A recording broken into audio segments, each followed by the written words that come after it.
It's not in the cards for you. I'm pretty good at insults, and I got the internet and a lot of free time.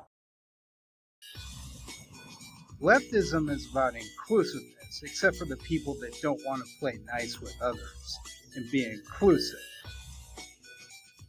Leftism is about an economic policy that benefits the poor and the middle class, not just the rich. Socialism says that you could be rich, it's just that nobody should be poor. Communism says that nobody should be rich. I don't have a problem with that. If everybody's middle class, everybody's happy. You know what I mean? 2 cars in the garage that run on hydrogen and solar power. 1 income for the family so the dad or the mom can stay home and cook and clean for the fam. I don't mind that at all. If that's communism, then I fully support communism.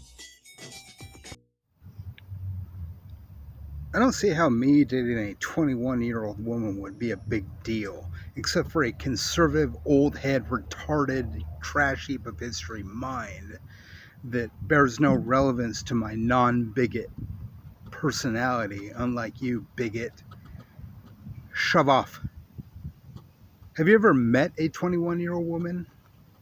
How could you be predatorial towards a 21-year-old woman in 2025? Have you seen their personality, their dominaringness, their strength, their power, their value? I'm not talking about these Botox freaks. You know what I'm talking about? I'm talking about real, actual women. You know, most women aren't going to allow you to get away with bullshit like cheating and lying and stealing.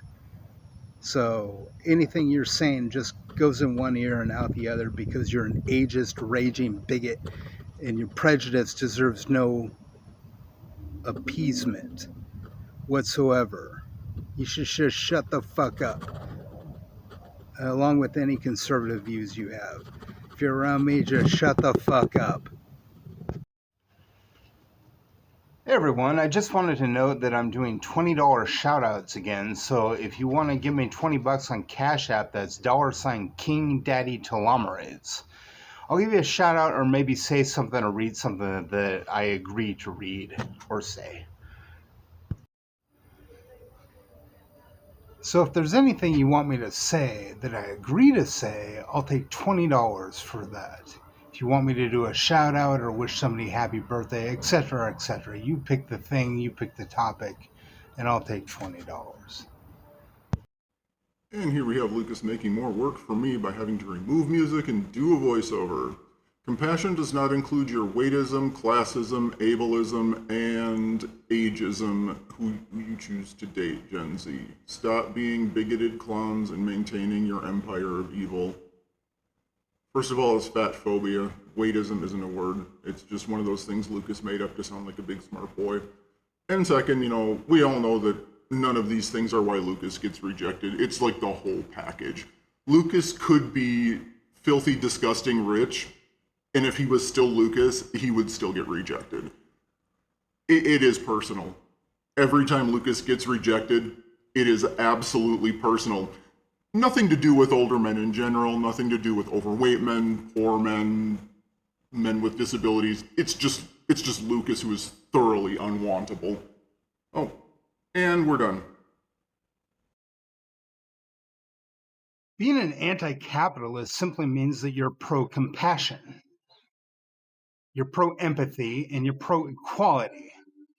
Whether you're a socialist, communist, or anarchist, you're for these things.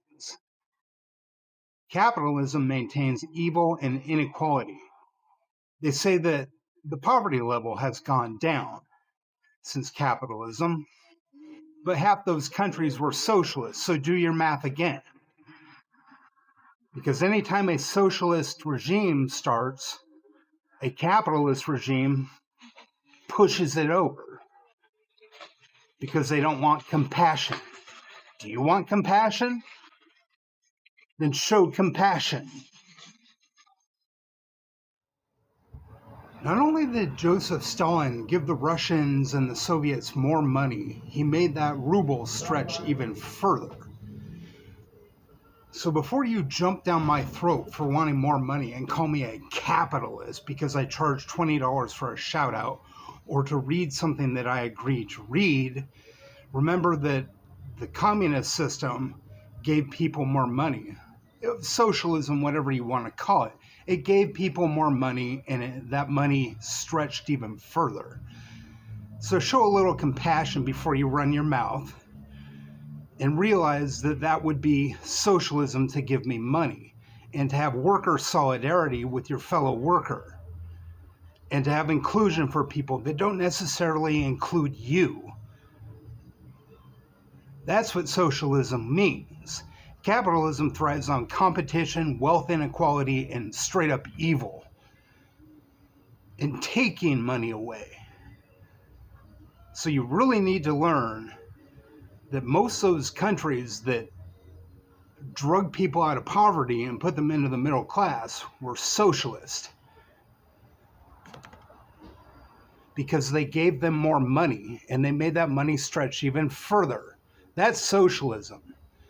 State control monopoly is socialism, and anybody that says any different is lying to you. We're all socialists here. Surely you've heard of privilege before. Well, what about thin guy privilege? The privilege to date because he's thin. Or monetary privilege, as you bougie communists claim to be communists when you deny the proletariat because he's got a fancy car. What about able privilege? If I take off the glasses, am I suddenly cool now? Well, I need them to see. What about age privilege, as you gallivant around only dating your own generation? Gen Z, I see you as bigots, and you should probably change if you're going to tout the term socialism, because that does not vibe well with socialism. Nobody likes being insulted, especially in their own territory. So if you come into my YouTube channel and start insulting me, I'm gonna block you.